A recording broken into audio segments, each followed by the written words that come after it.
Bonjour, donc petite capsule pour les personnes qui sont complètement novices en hypnothérapie, et qui ont envie de franchir le pas, qui disent tiens j'aimerais bien, je suis peut-être curieux, j'ai peut-être des choses à régler, mais l'hypnose je sais pas trop ce que c'est, et je sais pas qui aller voir, et je sais pas trop comment ça se passe, l'hypnothérapie. Donc je vais vous expliquer, sur cette capsule, je vais vous expliquer en fin de compte tout ce qui est à peu près besoin de savoir. Déjà, le plus important, c'est d'être motivé. C'est-à-dire que si c'est quelqu'un qui vous dit « Allez, vas-y, tu devrais faire ça, c'est bon pour toi », et que vous, au fond de vous-même, vous n'êtes pas réellement motivé ou prêt à vous impliquer dans des processus de changement, c'est pas la peine, en fait. L'hypnose, c'est qu'on va le pratiquer thérapeutiquement, n'est pas ce qu'on peut croire être de l'hypnose, par exemple quand on voit un spectacle ou quelque chose comme ça. C'est-à-dire que durant une séance d'hypnose, vous n'allez pas vous endormir. Si vous vous endormez, ce qui peut arriver, quelqu'un de très fatigué, on met quand même des prédispositions très souvent à une forme de relâchement, même si on n'est pas obligé, et des fois des personnes peuvent s'endormir, donc ça on évite parce que du coup techniquement on n'est plus dans un état d'hypnose et ça ne fonctionne pas. Donc l'hypnose, vous ne dormez pas, vous entendez tout, c'est-à-dire que l'hypnose c'est en dents de scie, des fois vous allez être bien conscient, bien présent, et puis de temps en temps vous allez relâcher, des fois peut-être générer des amnésies en effet, mais globalement vous pouvez toujours revenir ici et maintenant, vous gardez votre libre arbitre, donc il n'y a pas d'hypnotiseur qui vient comme ça avec ses gros yeux vous forcer à faire des choses. Absolument pas. Mais en effet, on fait de l'hypnose, donc il faut s'attendre à vivre quand même des choses. Quand on va avoir un hypno, moi des fois je reçois des gens qui se sont dit « Ah, j'ai déjà fait plein de séances d'hypnose avec telle et telle personne et ça m'a rien fait ». Il faut quand même faire de l'hypnose.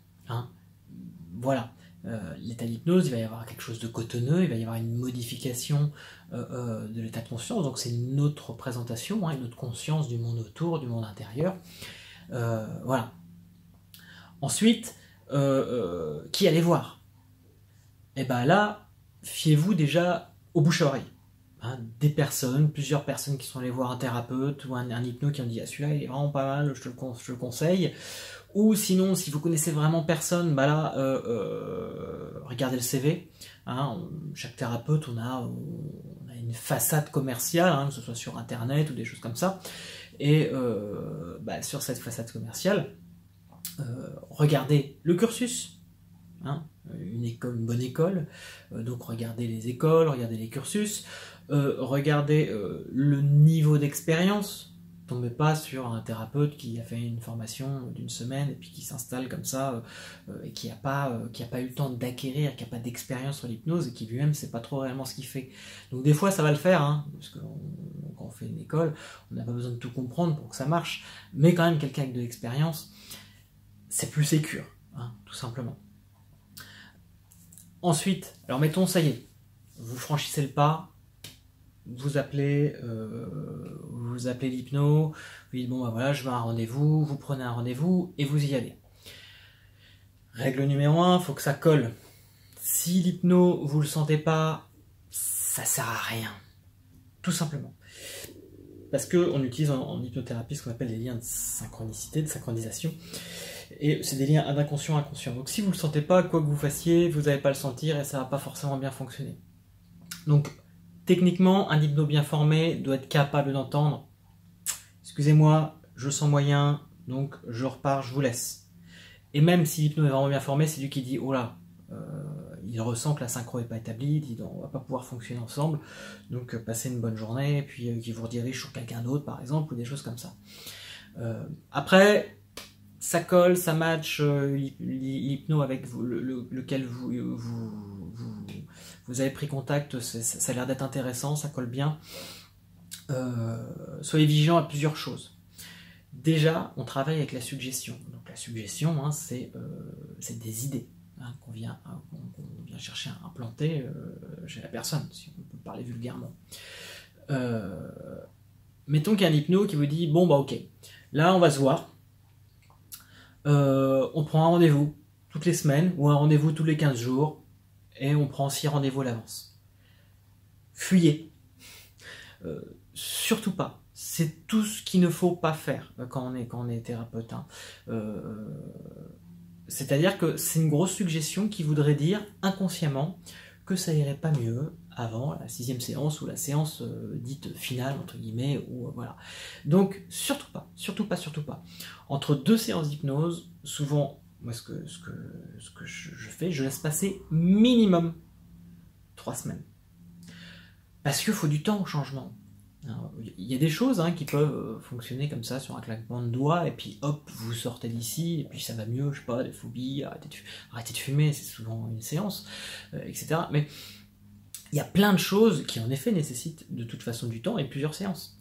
Par contre, vu que je sème des petites graines et qu'il faut qu'elles germent, comment je peux savoir 1 semaine ou 2 semaines que ça a germé? 3 semaines, j'ai envie de dire, c'est le minimum. Moi souvent, quand je redonne un rendez-vous, ça va être 1 mois et demi, voire 2 mois. Hein, des objectifs sur long terme, quelqu'un qui veut mincir par exemple, bah ouais, là il faut quand même un petit peu de temps, donc bah, on va des fois l'accompagner. Mais souvent, moi ce que je dis toujours, c'est on prend un rendez-vous pour alors c'est soit vous voyez ce que ça donnait et puis vous me rappelez si vous avez besoin, sinon bah, tant mieux. Hein. Notre but c'est de permettre à notre client ou patient de devenir autonome.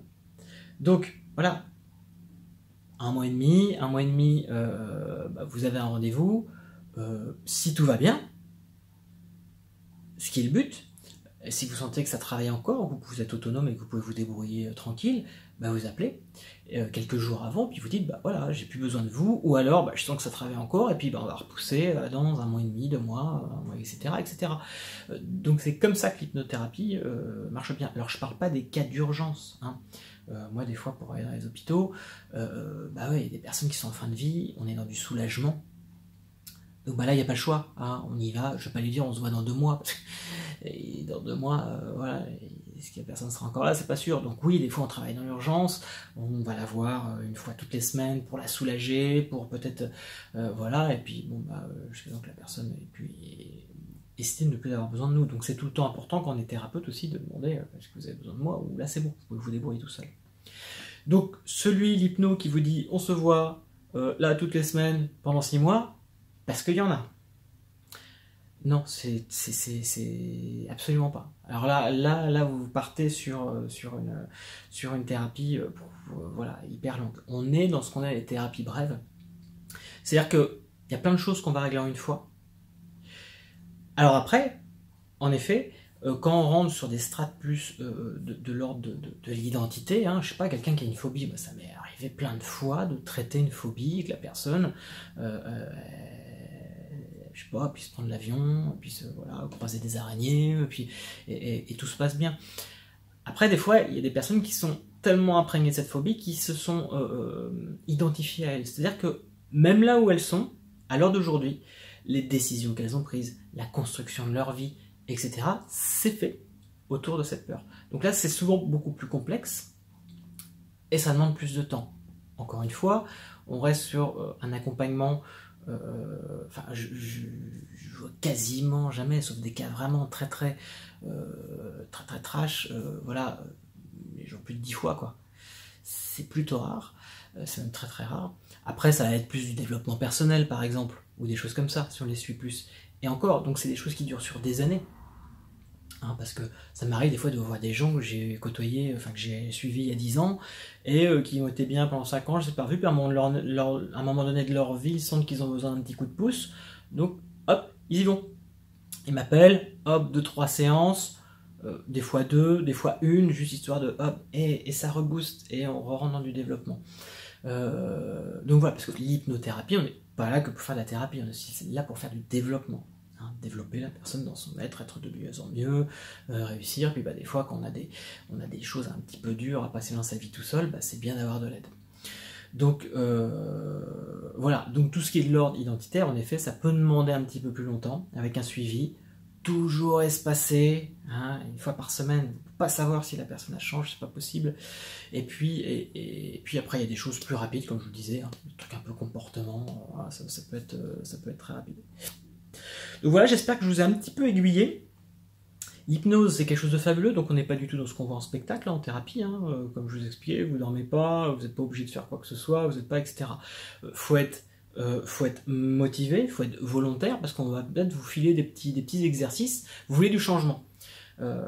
C'est pas rare que je vois une personne, pour un sujet, et puis elle me rappelle un mois et demi plus tard, elle me dit bon, faut prendre rendez-vous, parce que c'était super bien, j'étais super bien pendant 2-3 semaines, et puis après, c'est un peu retombé.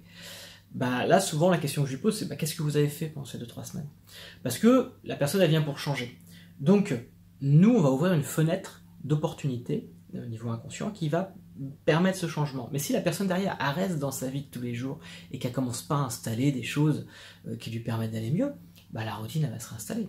Donc de toute façon, il y a des efforts à faire. Faut pas croire au coup de baguette magique. C'est-à-dire que derrière, celui qui arrête de fumer, par exemple, bah derrière la séance, il vire ses paquets de tabac, il nettoie les cendriers, il les vire de chez lui, etc., etc. Et il fait les efforts, et puis à certains moments, on peut être sollicité, même les non-fumeurs sont sollicités. Donc, non, à ces moments-là, faire non, stop, là, il y a un petit effort à faire, dire non, voilà. Donc, il n'y a pas de réalisation d'objectifs sans effort. Sauf que nous, avec l'hypnose, on fait en sorte que ces efforts, ils deviennent faciles à faire, ou gérables. Donc, il faut être prêt à les faire. Donc voilà, être volontaire, choisir le thérapeute, son expérience, etc. Être prêt à s'investir. Ensuite, quand vous êtes avec le thérapeute, que ça colle, vous vous sentiez bien avec lui, que ce soit un moment de ressources. Vivre des moments d'hypnose. Vous allez voir un hypnothérapeute pour faire de l'hypnose.